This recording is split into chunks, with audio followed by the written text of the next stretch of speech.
Right. Welcome everyone to the ICSS Sunday Morning Marxist Forum. My name is Paulina Vasilyev, and I am a new member of the Program Committee for ICSS Sunday Morning Sessions.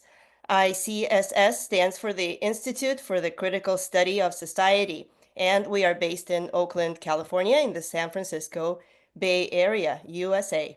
Our weekly programs are online via Zoom every Sunday morning at 10:30 a.m. Pacific Time. You can sign up at our website, icssmarks.org, to receive weekly email announcements for our Sunday sessions. Now, you can also view videos of past presentations and send us a message using our contact form on our website, which is, again, icssmarks.org. We want to call your attention to the coffee cup icon on our homepage and our donation page, where you can make a donation to support our programs.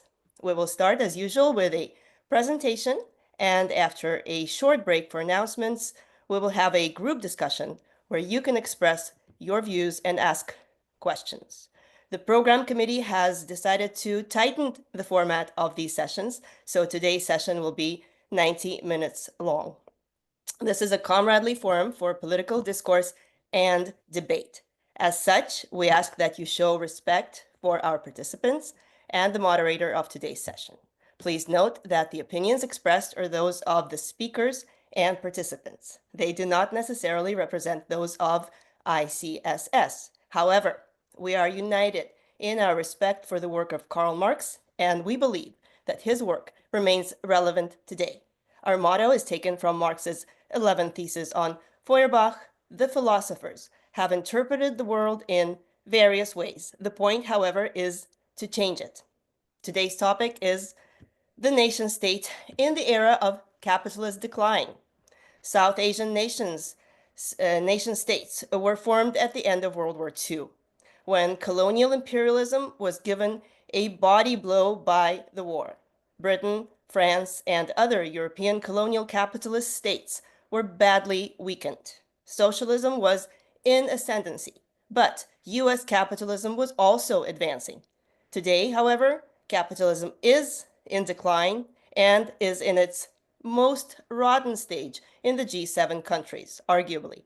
Our speaker will examine the impact of these developments in South Asia, including the recent terrorist incidents in Kashmir and the subsequent war between India and Pakistan. Our speaker is our own Raj Sahai. Raj is a retired engineer and has been a researcher and activist with the Institute for the Critical Study of Society, ICSS, which he joined in 2006. He is a US citizen, an immigrant from India, and has lived in Illinois and then California since 1966. A bit more about Raj. He comes from a family of very modest socioeconomic background in India, which suffered 200 years of brutal British rule. His father's modern views and India's independence inspired Raj's early optimism. As a student in India, he gained a strong technical education, but his sensitivity to injustice led him to question nationalism and religion. Raj opposed India's 1962 war with China and later joined Vietnam War protests in Chicago. After moving to the Bay Area, Raj co-founded South Asians for Collective Action and has opposed US wars ever since. The fall of the USSR pushed him to deepen his study of Marxism. Raj remains active in worker struggles and continues to study Marx and Lenin. Please join me in welcoming Raj Sahai. Raj, the mic is yours. Okay, thank you for that very generous and rather long introduction. Anyway, I'm going to share, this is going to be a slide presentation. Okay, so does everybody see it? But I'll read it for those who are participating on a cell phone.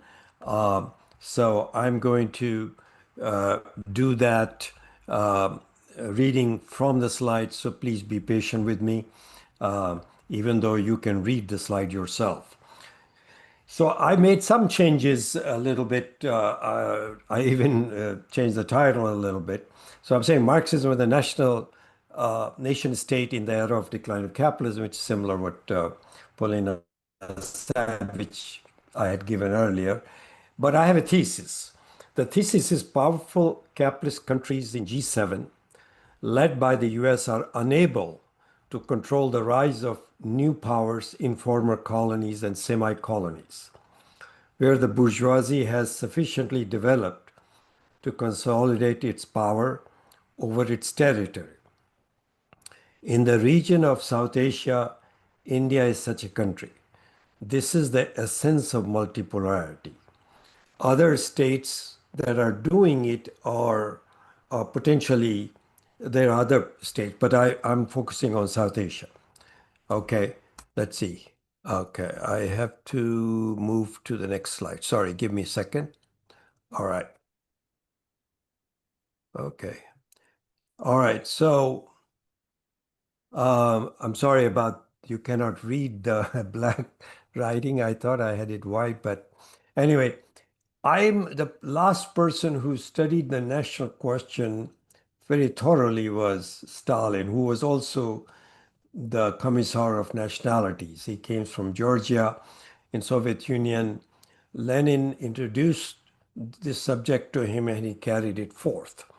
So his book was published in 1913. According to Stalin, a nation is a uh, historically constituted stable community of people uh, formed based on four criterias.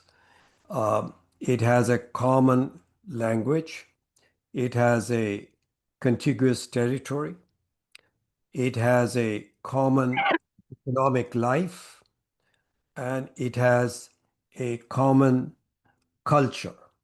Okay. So it follows from that in South Asia, Kashmir, and in India, India and Pakistan actually divided between the two, and Balochistan, which is also divided between three countries, but large portion of it is in Pakistan, are also nations. Okay, by this definition of a nation. Okay. However, was a competing um, definition by an Austrian Marxist by name Bruno Bauer. And he said a nation is an aggregate of people bound into a community of character by a common destiny. It has a common national character, but not necessarily connected with a common territory, language, or economic life. So Jews in Europe can be a nation. Actually, that was Bruno Bauer. Basically, he was focusing on Jews, and he said that they can be a nation. They are a nation. So from that, it follows that Hindus, Muslims, Sikhs, and Christians in South Asia, whether they be in India or Pakistan, are nations, if you follow Bruno Bauer's thesis. Most of us, me included, believe Stalin has been proven right by history. Now, the nation state, according to Stalin, is a different thing. A nation state is not merely a historical category, but a historical category belonging to the epoch of rising capitalism. Okay, that's direct quote from Stalin. The process of elimination of feudalism and development of capitalism is at the same time a process of the constitution of people into these modern nations. And modern is my insertion. Nations is what Stalin says. So this nation under capitalism is not the same nation like Native Americans, Navajo, for example, are a nation, but they are not a capitalist nation, at least not yet. The British, French, German, Italians, and others were formed into nations at the time of the victorious advance of capitalism and its triumph over feudal disunity. Again, a direct quote from Stalin. So from there, it follows that India, Pakistan, Sri Lanka, well, this is historical fact, formed as nation states after World War II. That is after the common ruin of British, French, Japanese, and German capitalism, which were in the stage of stage of imperialism that Lenin called imperialism. The US and USSR emerged as the two most powerful poles of power after World War II. This confrontation between the capitalist camp led by the US and the socialist camp led by the USSR ended in 1991 when the USSR disintegrated and Russia and China converted their economies to capitalism, capitalist economies. Now, the significance of the October Revolution, what is the significance in regards to the national question? Stalin has something to say about that, and he summarized in 3 points. First, it has widened the scope of the national question and converted it from the particular question of combating national oppression in Europe into the general question of emancipating the oppressed peoples, colonies and semi-colonies from imperialism. And the second point he makes is it has opened up wide possibilities for their emancipation and the right paths towards it, has thereby greatly facilitated the cause of the emancipation of the oppressed peoples of the West and the East, and has drawn them into the common current of the victorious struggle against imperialism.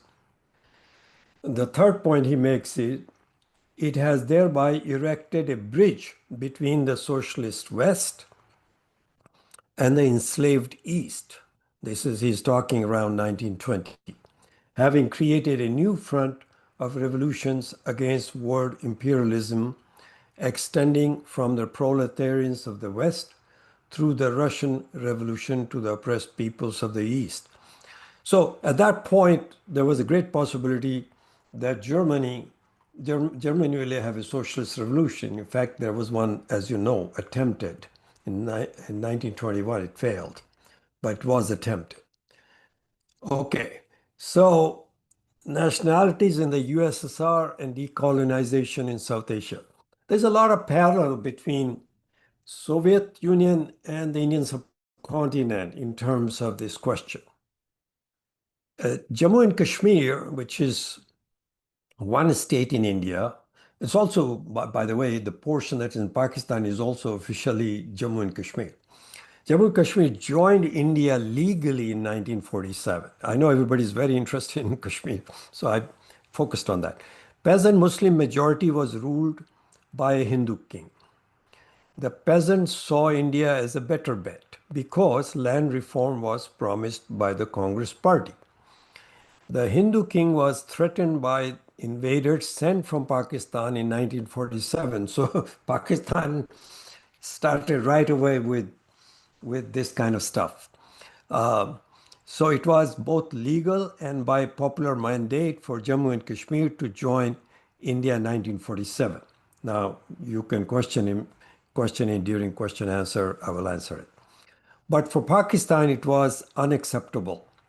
Why? Because it denied its own reason for existence, which is Muslims are a nation. That's the theory on which Pakistan is based, which is actually the theory of Bruno Bauer.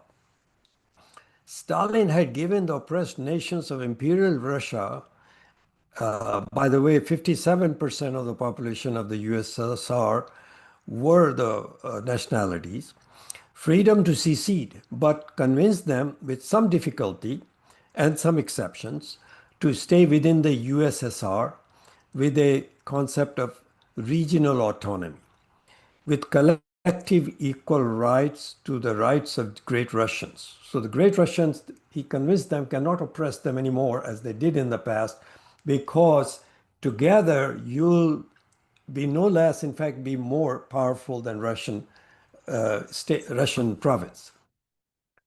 Autonomy of Jammu and Kashmir, called Article 370 of the Indian Constitution, was on a similar principle that was promulgated, I think, in 1950, if I'm not mistaken. In South Asia, only India qualified to be a nation state, and this is my major assertion here. Neither Nepal nor Pakistan, later which split into Pakistan and Bangladesh, or Sri Lanka qualified. And I'll get into a little more later on. Indian capitalist class had developed but was not strong enough to control the entire British ruled India as a nation state when the British were forced by the combination of popular revolts against them and Britain having exhausted its power, economic and military in Second World War, and it withdrew from the subcontinent in 1947. Reason I'm reading it's because otherwise I will just take 2 hours to just talk here. Okay, now I show you a map of Indian subcontinent or what was known as British India at that in the period of 1934 to 1947. And this political things were always shifting in the previous 100 years, the conquests and so forth. But this is just a decade prior to British leaving this continent. So first thing to note here is the large number of feudal states, 552 in numbers, that had to be consolidated into a country. This was the challenge. This is probably no other country faced such a challenge and carried out successfully, with the exception of splitting of Pakistan from India. This is a great accomplishment of Indian nationalist movement, which is national liberation movement. Now, 28% of the population of India was directly ruled by the British government. 72% were ruled by the feudal class, but they were completely under control of the British. So they were free to do what they wanted within their territories, but within the rules set by the British. Now, notice this yellow area on the top here, where my cursor, I don't know if it's visible to you, is north, completely in the north, yellow area. That is Jammu and Kashmir in that period. That included part of it, it's called Aksai Chin, which was wrested by China in 1962, which was won over from China by the king, local king, the Sikh kingdom, and China took it back in 1962 war with India. And here parts of it is in Pakistan and part of it is ceded to China by Pakistan. So this is that. And then this other area in the western portion, extreme western portion of Pakistan is interesting. That's Balochistan. Now, Balochistan is also divided in three countries: Afghanistan, Iran, and Pakistan. And it was for a while a free country of sorts, but was a nation, not a modern nation state. Still isn't. Okay, this is where in the extreme western corner is situated the Gwadar port, which is very close to the Strait of Hormuz, which is very much in focus right now. Okay, now you can see how many these colors indicate different feudal territories in India, and of course also British ruled territories. So I'll move on from here to the next slide. Rise of the bourgeoisie in India. There's an interesting character there uh, by the name of Dada Bhai Nairoji. He was born in 1825, died in 1917. He lived full 92 years of age. He was a businessman and an intellectual. And he was a Parsi. Parsi is the immigrants who came from Iran when Islamic wave hit Iran, and those who didn't want to give up Zoroastrian religion, which was the religion prevailing before Islam, they moved out and some of them came to India. I believe it's still a million, maybe a little less than a million remain now. There were probably more than a million before. He was also one time British MP. And he was not against the British ruling India initially, okay? He was one of the founders of Indian National Congress a nationalist political party in 1885. So Communist Party of India was formed in 1925. So you see, they already had 40 years uh, to organize the Indian bourgeoisie, while the communists were in diapers in 1925 in India.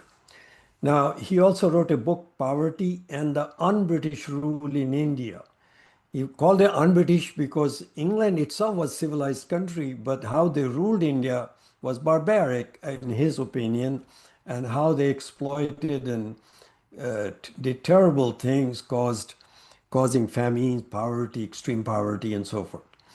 So he provided the first critical analysis of the British colonial rule and its impact on the peoples of India. All right, next slide. Also a picture, two important individual personalities. Muhammad Ali Jinnah on the left and Mohandas Karamchand Gandhi, also known as Mahatma Gandhi, on the right. Now, the Congress Party, as I mentioned, was formed in 1885. Muslim League was formed in 1906. Jinnah joined the Congress Party in 1906, but he quit in 1913 and joined Muslim League. He was president of Muslim League in 1916. Gandhi never held any post in Congress Party. He died without that post. He was killed. He was assassinated in 1948 in Delhi by a right-wing extremist Hindu.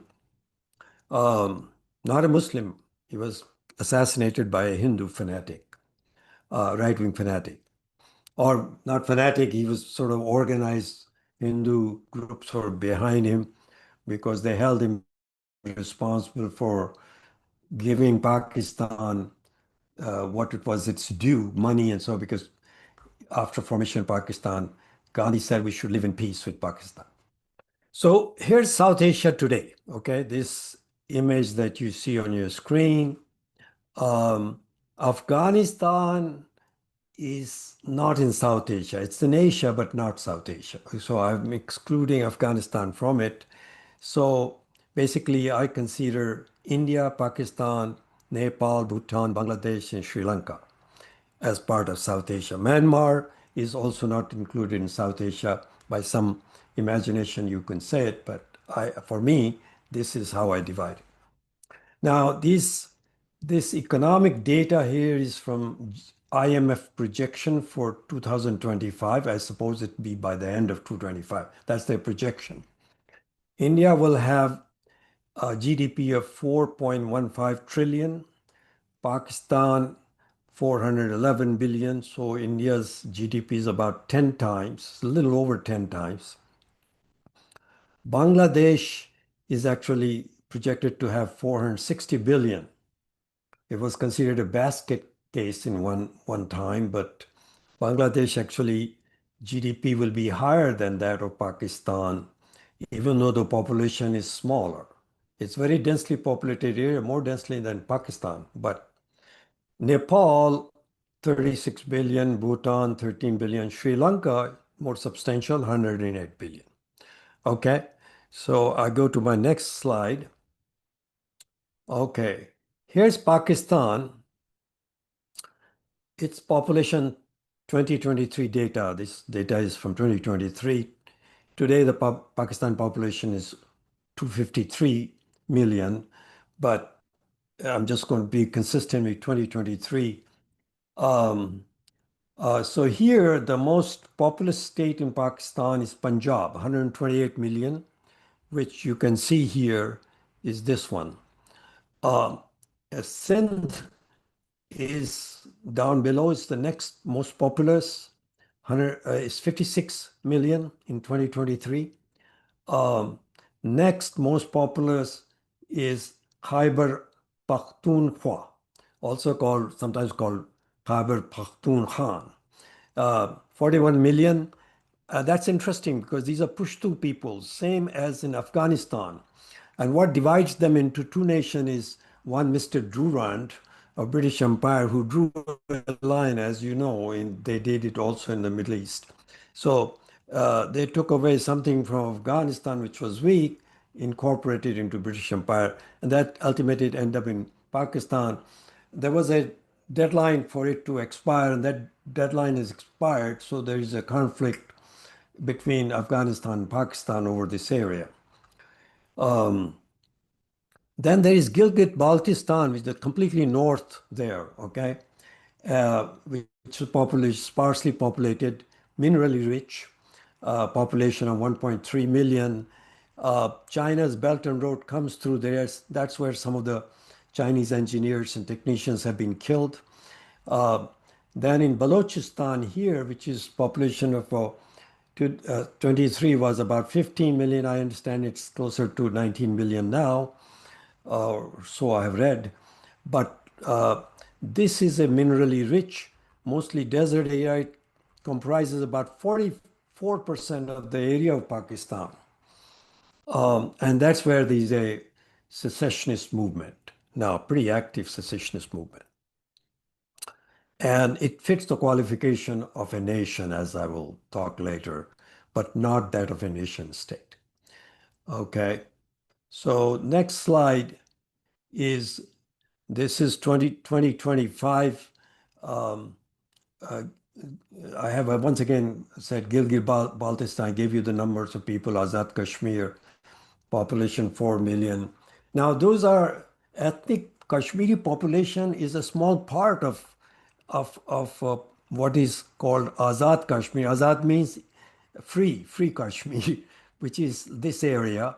We don't consider, I mean, some of us don't consider it particularly free, but that's the name Pakistan has given them as if they freed it under their concept of what a nation is. I mean, why should they should be in Pakistan because they're Muslim majority. Now, that part, if you can see my cursor, that is in here. The rest is Baltistan. Part of it was ceded to China, by the way, in some agreement with China. China and Pakistan are great friends. Now, Indian part of Kashmir, and India, as you know, is a population of 146 billion, 1.46 billion. Okay, sorry, 1460 million. Jammu and Kashmir, and this is eastern part is Ladakh, very large area, Ladakh, which borders with Akshay Chin, and that's where is um, line L. I think it's called anyway. It's also line of control, but it's called not LOC. LOC is with Pakistan, which is here. Anyway, a population of Jammu and Kashmir, which has been a state for about like that for at least 100 years since the Sikh Empire conquered it. Previously from a Muslim leader, and Islam came there in the 13th century. Before that, it was Hindu. The population was Hindu, and these populations changed religion in opposition, I think, with the feudal lords. That's what happens. Jammu and Kashmir, because they exploit them so much. Uh, Ladakh is sparsely populated. And so Jammu and Kashmir, 68% are Muslim, Hindus are 28%, Sikhs are 2%, Buddhists are 1%. Now, Kashmir Valley has predominantly Sunni Muslim, but even other parts of Kashmir have Shias and other sects of Islam, but they're all Muslims. So 98 or 99, 98% of Kashmir itself, of Indian part, is Muslim. Okay, 22 minutes gone. Okay, formation of South Asian nation states. I'll try to speed up. The Republic of India or Bharat, this is what the official name of India is, Republic of India, or now it's called Bharat. It was in the constitution, Bharat was the alternate name. Now BJP wants to assert that as its name. Formed as a secular, I would say quasi-socialist. Quasi means not quite, and actually not really, but it was that country in 1947 containing many nations. Okay, India constituted many nations. It was a country with many nations. It is now a capitalist nation state governed by an ideologically right-wing BJP, but one with an anti-poverty program. Poverty rate has been reduced to 24% from around 40% 15 years ago or 20 years ago. Extreme poverty is reduced to 5.3%. So that's a significant, and that's the real reason for the popularity of BJP. Islamic Republic of Pakistan, now that's the official name of Pakistan, called Islamic Republic of Pakistan, formed in 1947 on Muslims are a nation thesis, causing large-scale violence throughout the subcontinent. It maintained feudal states. It split in 1971. The eastern part became Bangladesh. Military controls its governance from behind, by the way, now. Previous poverty rate is 45%, so it's about twice the poverty rate in India. Extreme poverty is 16.5%, so roughly 3 times that of India. Now, I haven't got this kind of detail in Bangladesh. It'll be too much to go into all the nations in detail in this limited time. But extreme poverty in Bangladesh is 8%, which is half that of Pakistan. It's not as low as India. India, Pakistan, Indonesia, Sri Lanka, and Nepal formed during the victorious advance of socialism, but it was also the time of regeneration of capitalism, brought back from the moribund stage that Lenin describes imperialism as a stage of moribund by 2 world wars. Now, with the US as the workshop of the world, that's what happened in 1945. So there's some vibrancy to capitalist production. In power, I'm not saying the imperialism didn't remain, but in terms of economic essence, it had degraded. Okay, now I'm going to give you some comparisons of India and Pakistan. So Pakistan on the left, I'll read that out. Formation of independent states, this is from their constitution. For Muslims in regions of India, which is what they claim, where they were in a majority. It failed. This concept has failed, obviously, because Muslims in India almost are in the same numbers as Pakistan. First of all, they didn't join Pakistan. Secondly, it is split. So Bangladesh became separate. Autonomous and sovereign constituent national units. This concept also failed. East Pakistan seceded. Balochistan is fighting to secede. The constitution states that all laws are to conform with the injunctions of Islam as laid down in the Quran and Sunnah. Islam negates the constitution. Once you bring any religion into your constitution, you have negated, because constitution is about freeing the individual from the control of religion and feudal control. And this is the contradiction in Pakistan as a modern state. I'm not saying Pakistan is a feudal state now, or I'm not saying it's like Afghanistan was. In 1973, Constitution of Pakistan also created certain institutions such as the Shariat Court and the Council of Islamic Ideology to channel the interpretation and application of Islam. So there have been people who've been arrested because they said something blasphemous about Muhammad Sahib. Democracy is really denied in Pakistan. It is why army chief rules, and these are the constitution itself. With compromise like that, how can you have democracy? It is why army chief rules, and army is the most powerful institution, not say Air Force or Navy. Air Force is very professional, by the way. And army is too professional. I'm not saying Pakistan army is not a weak army. The president and the prime minister actually are subordinated in power, in reality, to the army chief, though not formally. Okay, now, what about India? India meets Stalin's definition of a country of many nations that have integrated as provinces. Since India was created, slowly integration took place. We call it integration, which means from nations, they became provinces. In other words, they accept the whole country. So it's a nation state India now, except for Jammu and Kashmir, which was which was in the middle. And because this was the Article 370 granting them autonomy, and which was removed in 2019 by BJP, and it is in the process of being merged as any other province of India.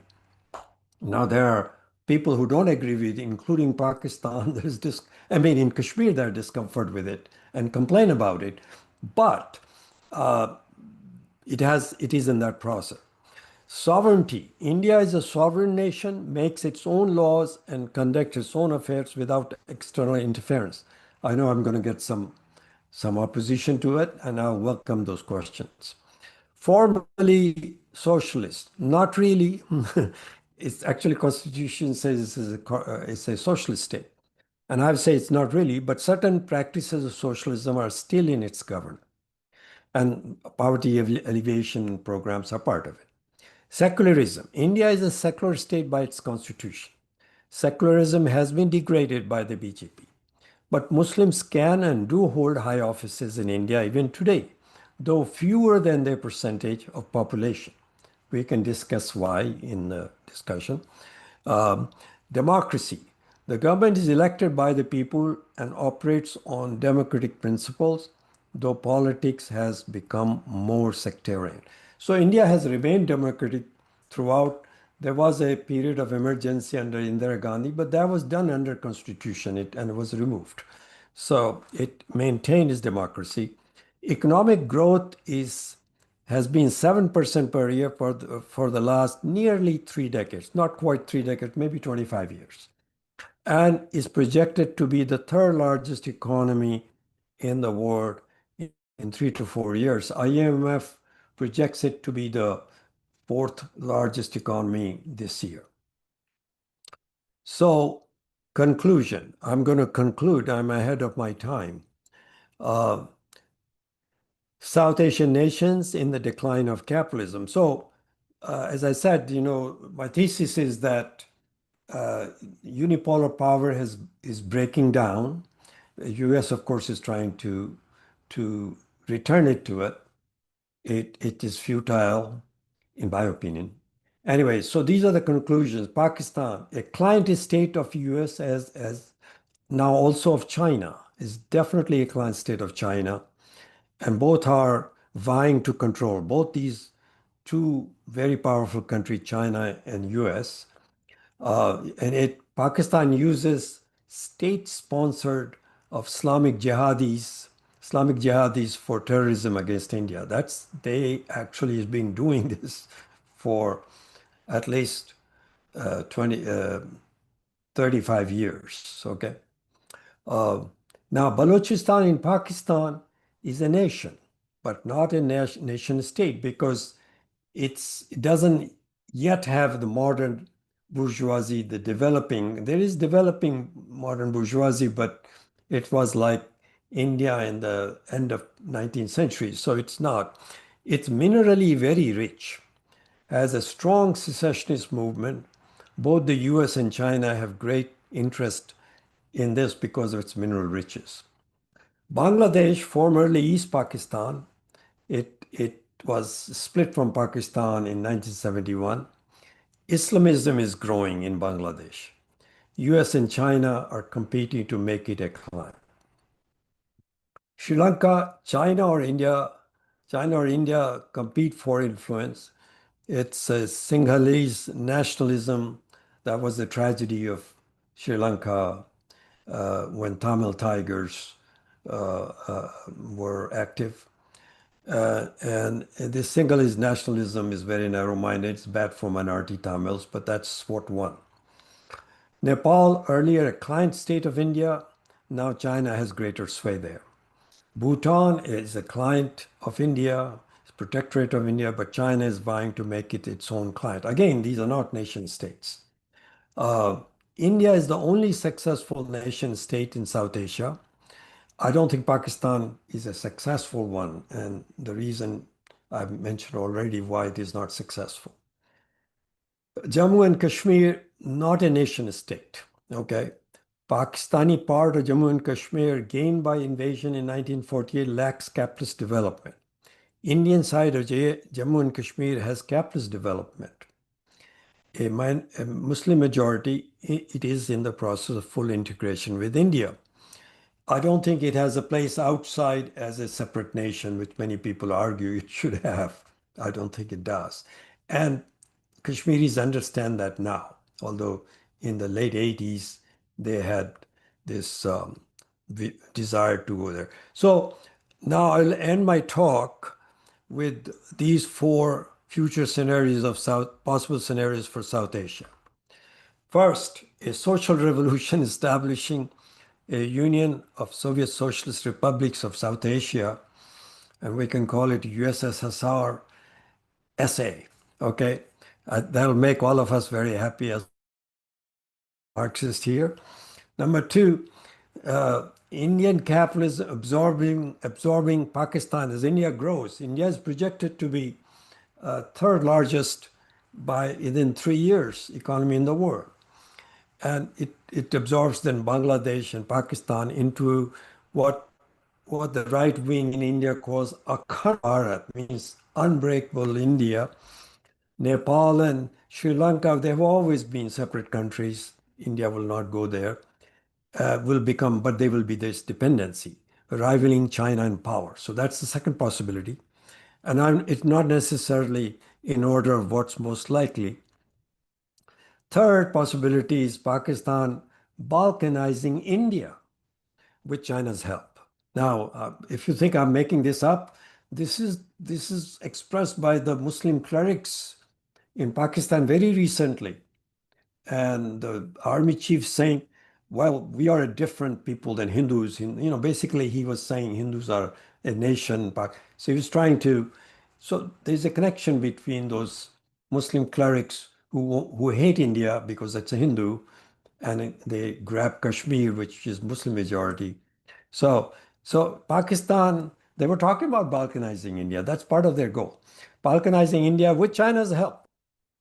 China is all-weather friend, using terrorism and promoting religious sectarianism in India. China becoming the hegemonic power in the entire South Asia. That's a possibility. And the fourth is US reestablishing its unipolar power, dominating the entire South Asia as the hegemonic world power. Okay, with that, I stop here, and I've taken 36 minutes, if I'm not mistaken. I will Thank you, Raj. stop share. Okay, I'll stop share. Great. Excellent. All right. So after a few short announcements, we will have questions and comments from participants. To ask a question or make a comment, please raise your hand by clicking on the reactions button and then choose raise hand. Usually that's located at the bottom of your Zoom window. Please keep your questions short and ask one question at a time to allow everybody to participate. And also keep in mind that this is a comradely forum for political discussions. So please show your respect to others and the moderator. Now for upcoming programs, the Sunday, June 22nd section is currently being finalized, so please stay tuned and check our website, ICSSmarks.org for that. On Sunday, June 29, that's in 2 weeks, we'll have the pleasure of hosting John Bellamy Foster, professor of sociology at the University of Oregon and editor of the Monthly Review. John Bellamy Foster will be speaking about the MAGA ideology and the Trump regime. So we'd like to remind you that you can sign up for email notifications of our programs at ICSSmarks.org, where you can also find links to video recordings of our past programs. You can contact us with feedback, suggestions for future programs and topics, and make a donation to support our Sunday morning programs. And I will start now by taking the stack. We'll hear from, is it Kishore? Then Philippa, and then Yes, that is correct. Great. Go ahead, Kishore. You can go ahead. Okay. Hi, Raj. Hi, everyone. This is Kishore Deshpande. This is my first meeting with ICCS, and Glad to be here. So, Raj, my first question to you is, you are assuming that India is a fully capitalist state, or it's a semi-feudal, semi-capitalist state? Because if you look at the economy of India, um, very little has changed as far as the production relations are concerned when it comes to the majority of the country in rural India. Okay, shall I answer it? Please. Okay. Yeah, no, I consider India to be a capitalist uh, country with a capitalist economy. Feudal relations don't exist in India, and if they exist, you'll have to give me some example.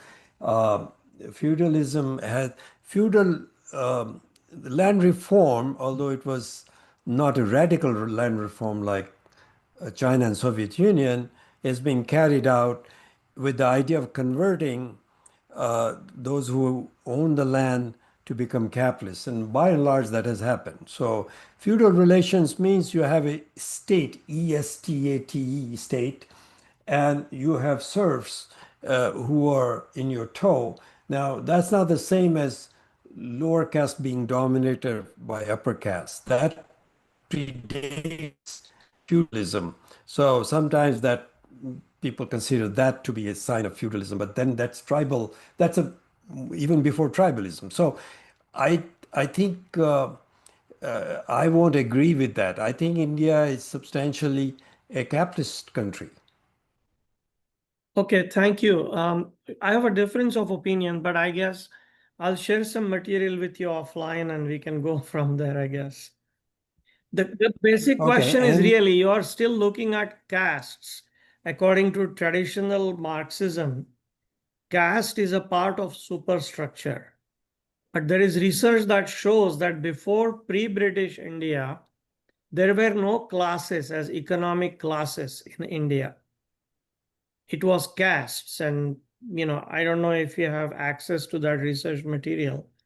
And the caste still exist as a means of exploitation and governance in India and majority states. That's why it can be characterized as semi-feudal, semi-capitalist. And I'm not just trying to arguing for the sake of argument, because then it has a bearing on what should be the strategy for activists moving forward. That was the point. But we can share some notes, exchange some yeah, notes later. I put my email in the chat, so you Sure. can send it. Yeah, and we can connect and talk later. Sure. Okay, great. Thank you, Raj. Thank you. Thank Yeah. you. Excellent. Thank you, Kishore, for your comments. And now we'll go to Philippa, followed by Citizen of the Planet One. Go ahead, Philippa. Yes, thank you very much for a very clear talk. I was wondering, based on Manuel Wellstein's theory about world systems, whether you thought that India was a core country, and if so, what kind of resources is it expropriating from other surrounding countries in South Asia? This is the theory that India is a regional imperialist. Yes. Yeah. I don't share that view. I consider, all stronger countries take advantage of weaker countries. That's a given. In capitalism, the big business eats out of the plate of small business, petit bourgeois, right? That's everybody knows. Of course, workers it exploits, takes away their wage, part of their labor is appropriated. So that's how capitalism functions. So I believe people have this idea of regional or sub-imperialism thesis. I don't share that. I think to me, countries, the concept of imperialism associated with a certain level of monopoly control. So India has monopoly corporation in the region, they have power corporations and so forth, and they probably do take advantage of higher rates to other countries, but they also do it inside where they can. So I think that's the nature of capitalism. capitalists will charge you more, more if you don't have access to the market to get it. So but I don't share that kind of classification. Thank you. Thank you. Before I give the floor to Citizen of the Planet One, I'd like to take a question from the chat, if everybody agrees. It's a question for Raj from Janet, who says, piggybacking on Kishore's comments, would you talk about or more about the state of the caste system in India and how it operates? And do any of the other South Asia nations and nation states have caste systems? Yes, first of all, the last part of it is in Pakistan, among Muslims and among Sikhs, both religions actually say that everybody's equal in front of God. So Muslims, all the Muslims can pray in the mosque as long as they are of the same particular sect of Muslim, Shia or Sunni, whatever. That to that extent they do, but in every other way they follow caste. Same thing with Sikhs. And actually, my friend Dave, don't know if he's in the room here, when he turn comes, I hope he can explain how that happens in Punjab. But the reason for caste remaining strong, I cannot explain, but it seems to continue. But in some ways, that thing is also in Europe, in United States. Not everybody's socially considered equal. It's a social stratification, but now it's absorbed into the capitalist system. Okay, so if you're poor Dalit, for example, you're disadvantaged now also as a poor person. And there are Dalit leaders now. In fact, Dalits have made some progress, more than the women have. So it depends on the organization to fight. So I think that's, in United States, when I first came, I was in Chicago, and the Polish immigrants were called Polacks. There were all kinds of Polak jokes. They were doing menial work, or, they were considered not very intelligent. Same thing had happened to Italians. It's that sort of thing. So in India, the Dalits who were suppressed so violently by the feudal elites, that has gone down. It has not eliminated, but it's not the same. So capitalism is kind of leveling the field in the workplace. Socially, people don't marry outside of the caste. And when you try to do that, at least in my time, that if you try to do that, it was mostly not successful. They will intervene, and sometimes they're even violent. They kill the boy or the girl. But I don't know if it's a good enough answer for you.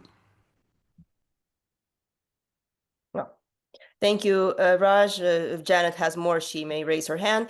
We'll now hear from Citizen, followed by Mehmet, and then Eugene. Go ahead, Citizen. Yes, thank you very much. Just a couple of comments and then my question. There is a Berkeley editor of a literary and arts magazine called India Star. I don't know if India Star is still in existence or not. And I knew him personally. His name's C.J. Walia. So I don't know if Raj ever knew him, but I was really surprised. He is a secular person, but I was always surprised that he was extremely anti-Muslim, but not anti-Hindu, which after all came up with the caste system. So as I said, he wasn't religious at all, but I always wondered why he was so extremely Muslim, but not anti-Hindu, or for that matter, anti-Christian. It also seems to me that a nation, when, as I understood it, Stalin said that a nation has one culture, it seems to me that there are many examples of nations that have more than one culture. My question is, Raj, in the email announcement description of your talk today, you said that capitalism is in decline. And as you and others here know, from my previous comments at these ICSS Zoom events, I've been highly analytically critical of those leftists who have been saying for many decades that capitalism or US empire is in imminent collapse. And I will also add that also said by leftists for many decades that capitalism is in imminent or current decline. So if I did not misread that description of your talk, I'm wondering on specifically what base do you say that capitalism is in decline? Thank you. Yeah, the capitalism is in decline as a system that can keep on advancing production and meeting more and more people into it and meeting more and more human needs. In that sense, it's a decline. It was a very revolutionary system to begin with, but it reached a certain stage of stagnation and had to go to monopoly phase. It emerges to monopoly phase. And that's the stage Lenin called imperialism in 1916. Now, the two world wars destroyed a lot of capital, so then it became productive again. So decline in the sense of being able to move forward and develop more ability to produce and supply useful products. In that sense, it's decline. And profit rate basically is under pressure globally, although regionally profit in countries like India is not under pressure. So India has a chance to advance more in capitalism than, let's say, China, and China has greater than United States and European countries. So one sign of that is all this tension and regional wars going on. Okay, that's now they've always gone on, but previously it was a contention between the Soviet bloc and the capitalist bloc. But now, some people believe China is socialist, but whether you believe that or not, it's a capitalist mechanism that works there. So they produce commodity and sell them. So from my point of view, it's a capitalist system.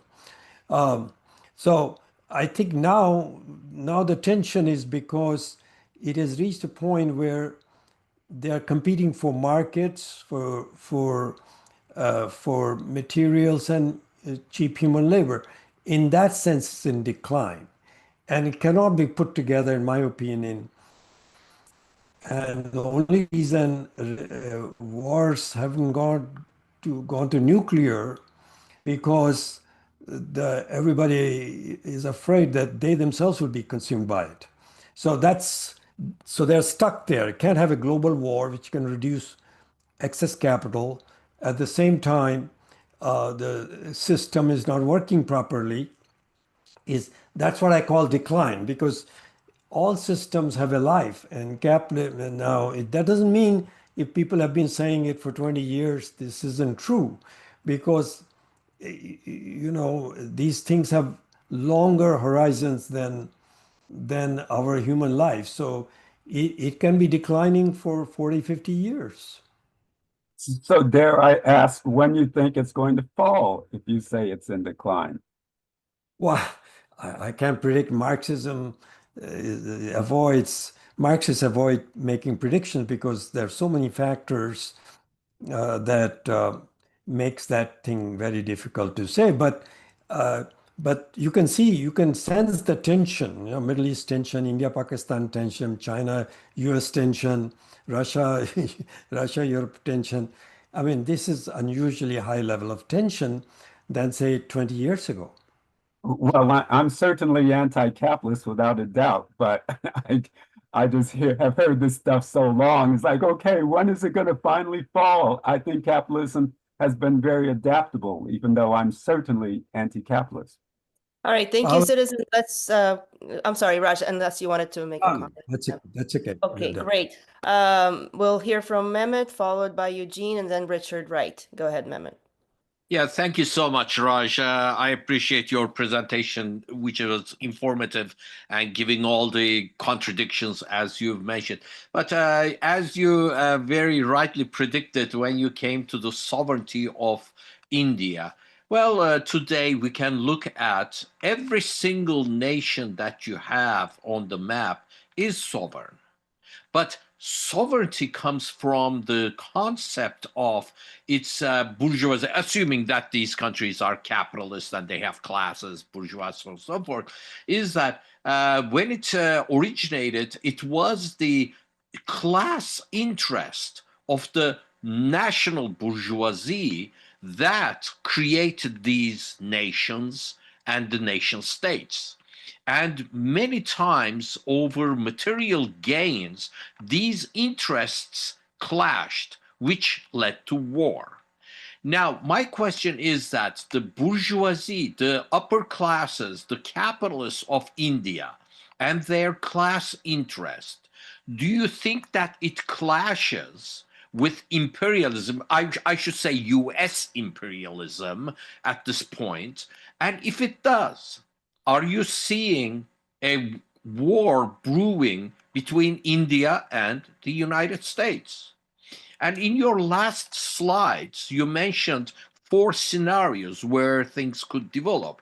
And in these scenarios, one was China becoming hegemonic in the region. Since you reject sub-imperialism, are you going to accept that China is an imperialist country because they are after these, they have aspirations here, or a sub-imperialist country? Or will China become imperialist if and only if it touches India? Thank you.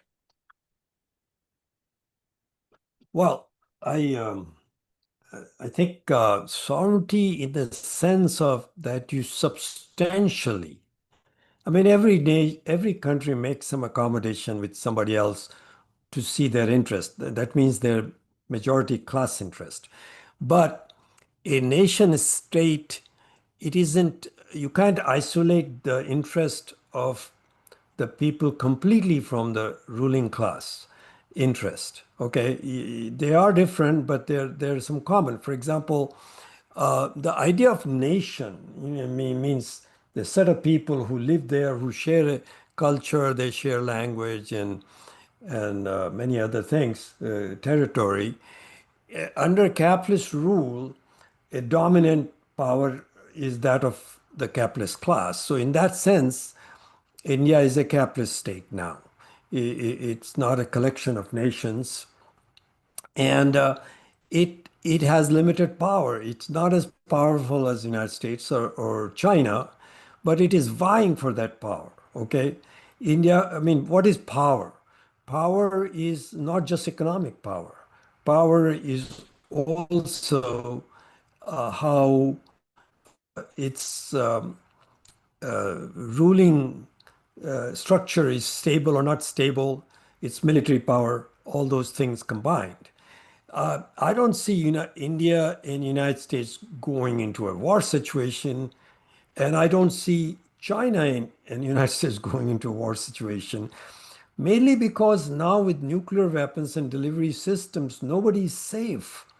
India is not in position to deliver a nuclear weapon over the United States, but so India will not go there. It will do everything to avoid it. But that doesn't mean India would, for example, India did not, President Nixon sent Kissinger to say to Indira Gandhi in 1971, don't break Pakistan, because it was the Indian army that broke Pakistan. And India made alliance with the USSR, and USSR said, go ahead. We'll see if they intervene. So we will be there. So they went ahead and did it. So today also, why Trump is speaking the way he's speaking. He was saying we made peace between India and Pakistan. That wasn't true, but he wants to get credit. He's also praising Pakistan. He's invited his general for this Army Day parade today. But those are India is not swayed by these. See, their capitalist class knows its longer term interest and follows it. Sometimes it gives in, it's not as powerful. So it's in that sense, it's sovereign, in my opinion. Okay, we'll now hear from Jean. I'm sorry. I'm sorry. There was one. What about China's imperialism or sub-imperialism, and if and only if it touches India? No. China is a look as somebody else had said earlier. You can pick and choose. If your system is capitalism, it grows into overproduction, which is true with China. It has to acquire imperialistic tendencies. And it's not only India. I mean, Gwadar port is being developed by China. And for the mineral riches of Balochistan, and anything that gets in the way will be shattered. I mean, Balochis will be shattered. And a socialist China will not defend them. Pakistan will do it for them. So, it's already, I mean, Pakistan has become a client state. It's a great power. I won't say that defines it, but yeah, I would say China has entered the stage of imperialism, its economic model. But it's not at the rotten stage, as higher rotten stage. I mean, there are different stages within imperialism. Most rotten, and Lenin uses that terminology, most rotten and things like that.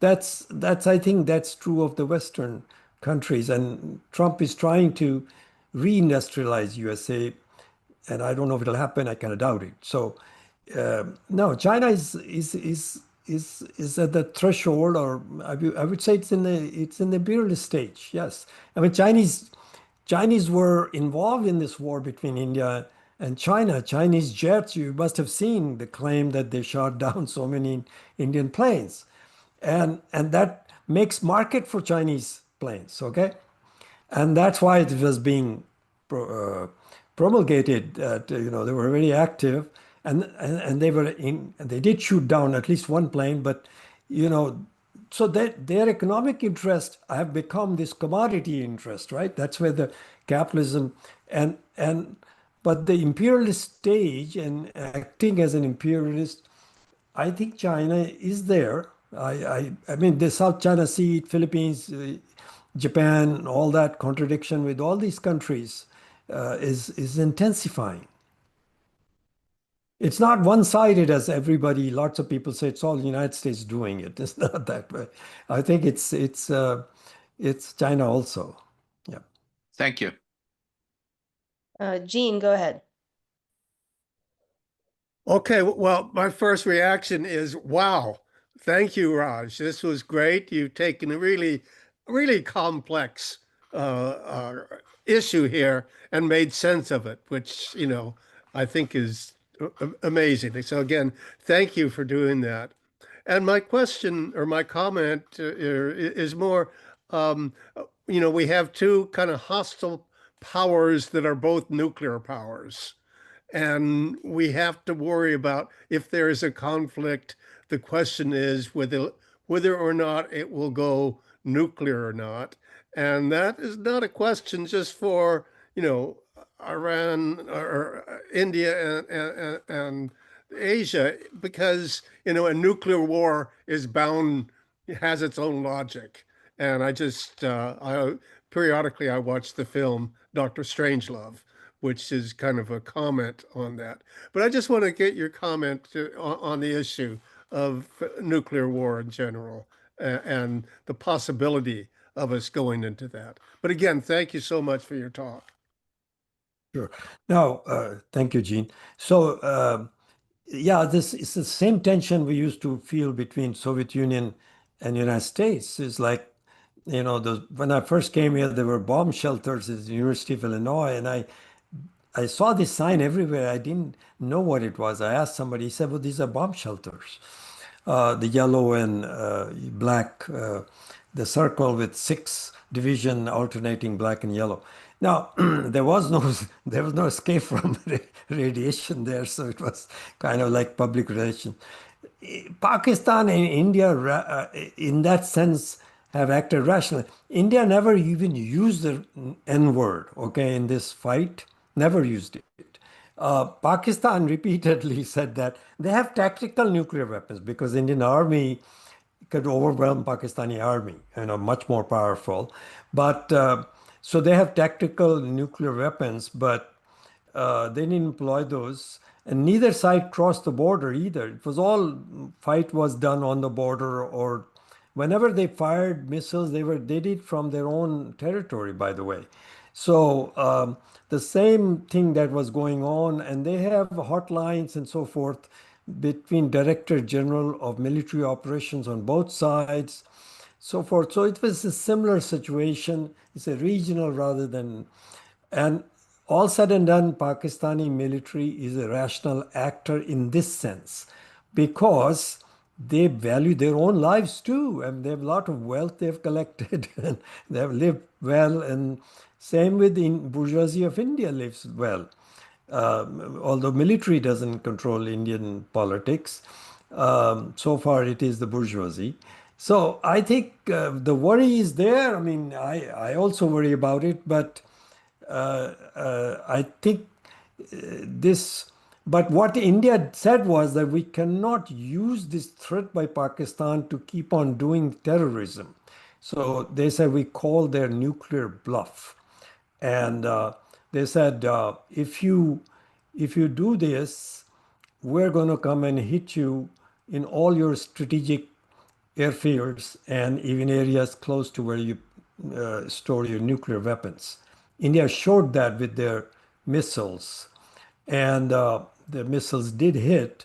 Ultimately, Pakistan, now this is debated, but in my opinion, Pakistan was forced to come to terms with it, and that's why the war stopped.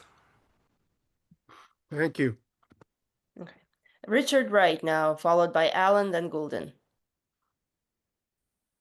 Thank you, Raj.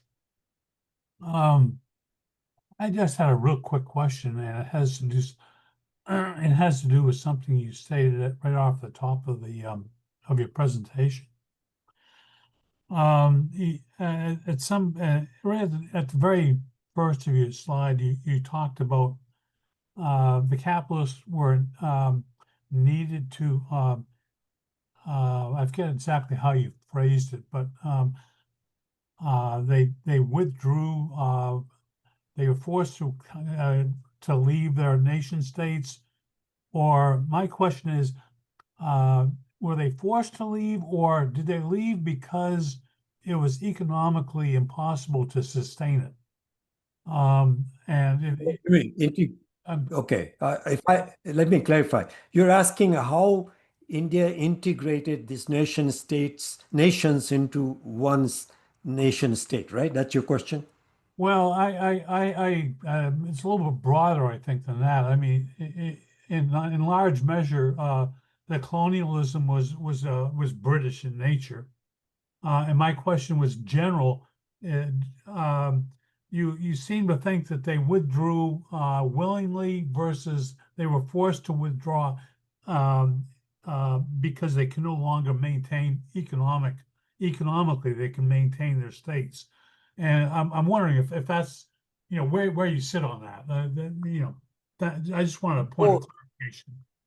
Both, because the popular revolt, and it was led by Gandhi. Okay, it was a big tent. All from communists to the rightists, all were under Gandhi's tent, and they basically led by the bourgeoisie. So Gandhi, in a sense, was a peculiar guy, but it was for the benefit of the Indian bourgeoisie.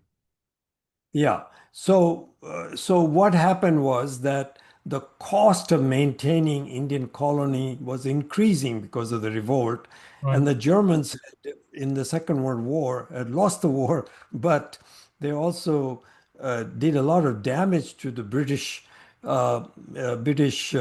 economy.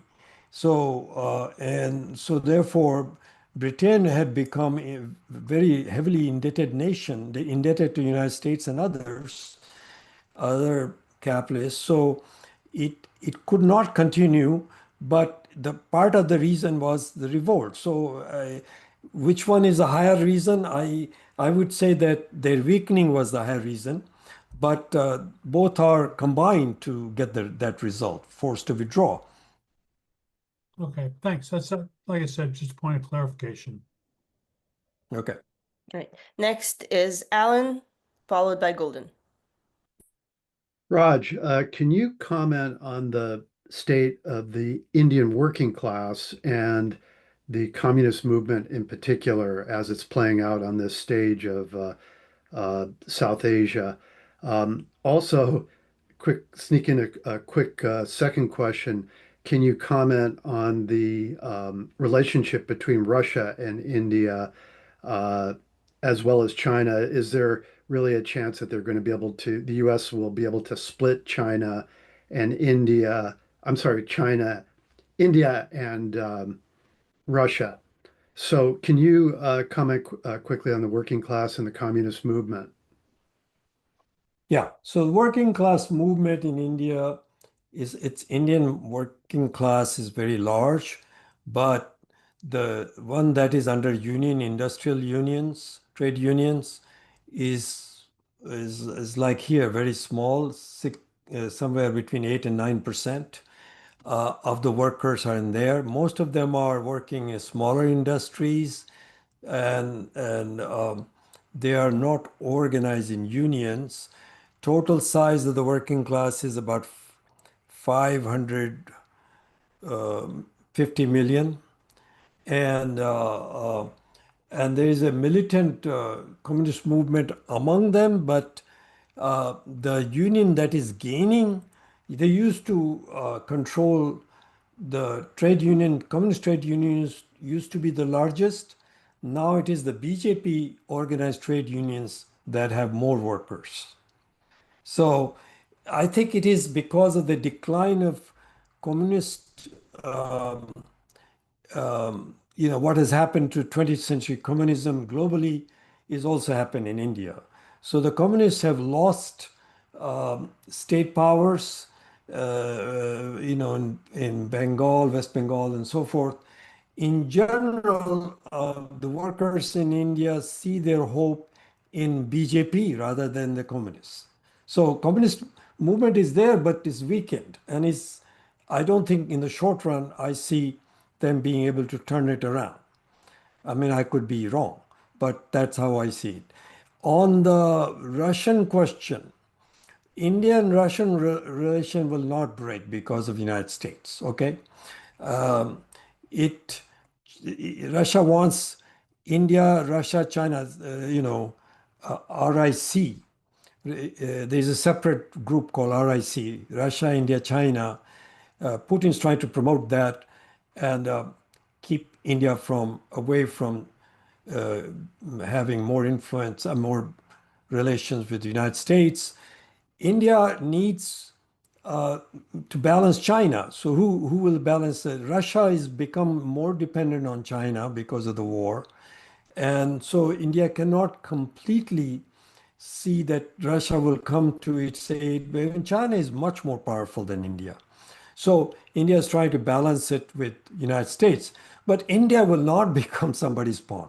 That's what I'm saying. It's ruling class, bourgeois ruling class has never caved in to being an appendage of one or the other power. And it skillfully maneuvers. And now it is strong enough. I mean, it is developing export of its missiles and defense systems too. So it is not only China that gained some market share on its jets and its jet-fired missile, which was very successful against India. But Indian missiles, which penetrated through Chinese supplied defenses, also is very popular now, and they're exporting that to countries that want to buy it. So I think it's going to remain a complex game in this sense. Russia also doesn't want to be dependent on China. So India helps balance China for Russia. It's not just Russia is needed by India to balance China. China is an 800-pound gorilla now. It's a big power. So, I mean, here Mearsheimer's idea of geopolitics on realism, I think, is closer to the mark. This power thing between countries. There's no international law that can prevent people from going to war with each other. The international law is ignored. This is a jungle when it comes to countries. So it's everybody wants to be more powerful. And those who can organize their economy can be. India is one such country. It's not equal to China, but it is, I would say, emerging power. Okay. We have about 10 minutes left in the program. Let's hear from Gulden, followed by Rich. Hi, Raj. Thank you very much for Hi. your presentation. I apologize in advance that if you already mentioned this, the question I have on your presentation, I missed it. So the question I have is, I read some time ago, India has like $682 billion in debt as of last year. And there is, in spite of unequal education, jobs, social mobility access because of the caste system, and also India is one of the most corrupt countries, as much as Turkey, in the world, and it has low GDP. How do you explain the rapid industrialization? Do you think the credit should be given to the Modi government? Thank you. 680 billion is their foreign exchange reserves. That's their foreign exchange reserve. That's a positive side. They have debt, and I don't have the figures right now, but their debt to GDP ratio is quite low. I think it's, I shouldn't say it because I haven't checked lately. It used to be about 30%, so which is considered not high. About the poverty, well, poverty is reducing, as I mentioned. India is still a poor country, and corruption is there, but India is less corrupt now than, say, 20 years ago or 40 years ago. So corruption means you gain something by trickery, not by production. That's one, I guess, I don't, if you will consider that as a definition, or taking money, bribe or something.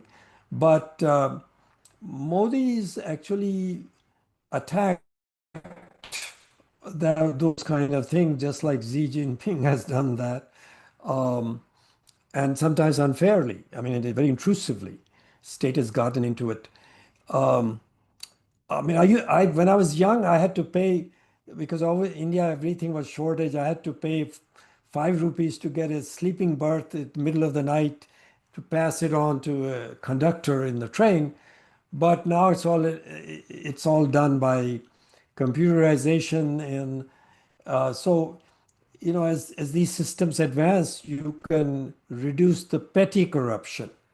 Now, big scale corruption, I don't have a idea, but Indian economy is growing. As long as economy keeps growing, corruption can go along. I mean, the United States was one of the most corrupt countries when it was growing up. I mean, nobody could match it. So I think corruption doesn't hold the development of capitalism. So it's a bad thing, but it continues. Same corruption went on in Soviet Union too. So I don't know if I answered your question or not properly. Next is Rich, followed by Sharon. Rich, go ahead and unmute, please. Okay, I got to mute. Okay, that's good enough. Well, whatever. Raj, this is I'm gonna my comment or question or whatever is Well, let's put it this way. You know, I've asked you many times to, I've said things like, you can't talk to me. You can't talk too much about India. I can't, there's too much to learn. You just proved that today. I'm just saying, I'm not that we shouldn't try, but I'm just saying it's the kind of thing where you have a few questions, you ask a couple questions here and there, and people ask questions today. It's great. And you said a lot, and thank you for all the everything that was written down, and I could read it while you were talking. But I'm just saying it's like where there were a number of questions, now there's 1,000 questions. It's like a lifetime effort. You know, no, I don't mean people shouldn't try. I just think it's what you showed to me how important it is and how I don't want to say player, but you know, interconnected all this world. What do you call it? You know, going on all the detailed little things between potentials here for the war and this and that and the economy interconnected, all that stuff. It's just a really complex. So I'm saying thank you. Bottom line is, and it can't be enough. More. Thank you very much. Welcome. Take it over. Move it over there. All right, Sharon, please go ahead. Thank you. I have a comment and then a question. So I'm one of the people who does not think that China is capitalist.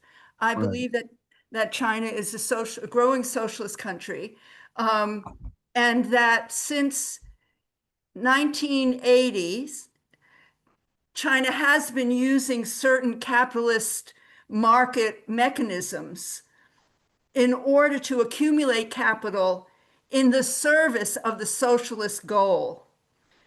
And the first one being bringing all the people out of abject poverty. So in 1981, which was 32 years after the victory of the Communist Revolution, 80%, roughly 80% of Chinese people still lived in poverty.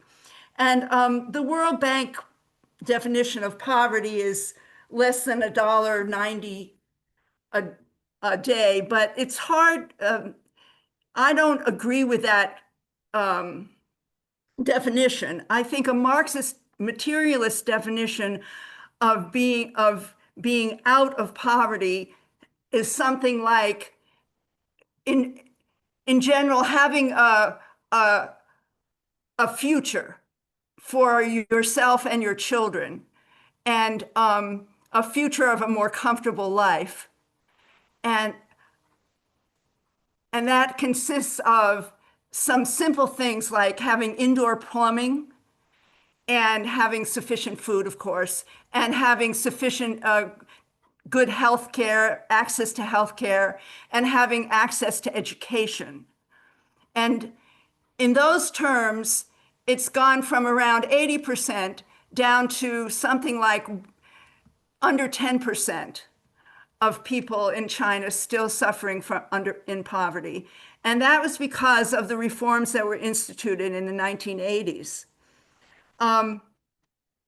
When I was in China in 2010, they were boasting, I got to watch CCTV, which is so conveniently in English.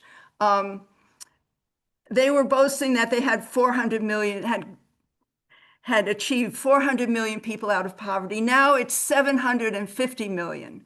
So they've doubled the number of people that have come out of poverty in about 15 years. My question, though, has more to do with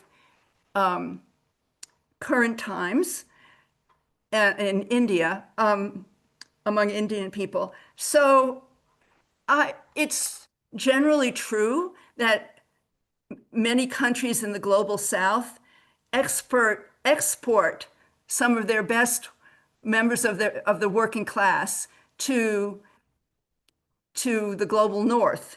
And it's noticeable. We know that there are, large numbers of Filipino workers who come here and their children get raised by their grandparents back home. And I've noticed that a lot of people who have H-2B visas to work in high tech, at least around here in Silicon Valley, are from India. And I'm just wondering, how how that factors in, and how large is it in terms of disrupting the growth of the working class in India, that many people, there's this apparently some kind of brain drain. Yeah, this theory of brain drain was very popular when I first came to the United States. And I stayed here because my wife wanted to stay here. I wanted to go back, so we settled here as couple. Now, most Indians now, and this is before Trump started threatening immigrants, this is before I'm talking about that, were already a trend that they'll come here, work here, but then they will send money to buy property in India and do things. So now they are saying, given the hostility to immigrants, which goes up and down in the United States, as you know, throughout history, depending on the economy. Brain drain is not an issue for India. In fact, what happens, a lot of these people sent money and some of them became entrepreneurs in India.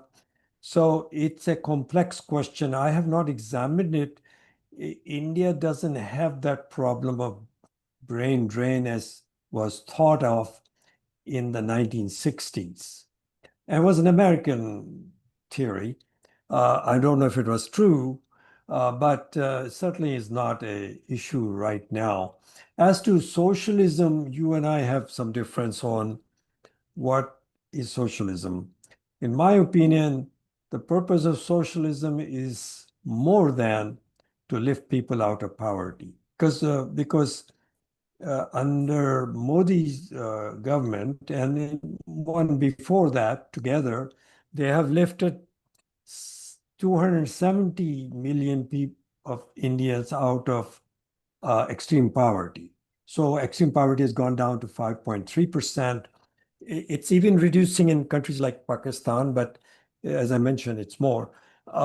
So I think it's a question of if you are allowing people to be exploited by entrepreneurs and they work as wage laborers, that's capitalism for me, and they're exporting those commodities.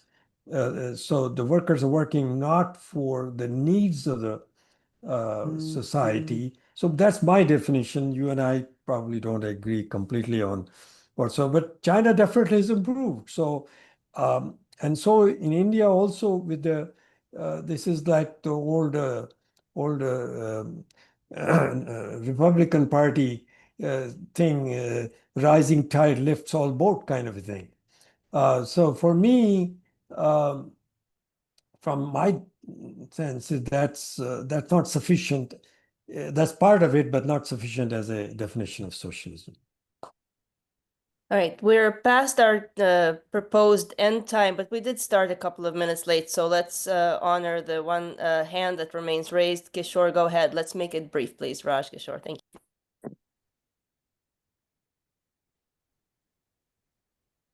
Oh, you're muted. Kishore, you're muted. Sorry, that's my old habit of talking when I'm on mute. Anyway, I'll make it quick. So regarding Chinese hegemony, I think China does have a history of being an expansionist nation. Now, it will not be colonial in the traditional sense. Neo-colonialism has taken, or imperialism has taken many forms, right? So I think China is already encroaching upon lands in India. And another point I wanted to make was, when we talk about nations, it's not one uniform entity we should be looking at. I think we are really looking at the relations between the elite classes in China and elite class in India. And I think today they are in alliance because Mr. Modi's best friend, industrialist partner, his brother, has a Chinese partner. So they may talk tough with each other, but underlying, they are connected. And the same thing goes between India and Pakistan. But more about that some other time. That was my comment. Raj, anything to add before we close? No, that's his opinion. I'll leave it at that. Okay, well, thank you so much for attending and participating in today's Sunday morning Marxist Forum, ICSS. We'd like to remind you that you can sign up for email notifications for our programs at icssmarx.org. Where you will be able to find links to this video recording as well as those of our past programs, and contact us with feedback, suggestions, etc. Please consider making a donation to support our Sunday morning programs. You can do that at the link for Buy Me a Coffee on our website, or you can contact us for more information. Thank you so much, and we'll see you next time.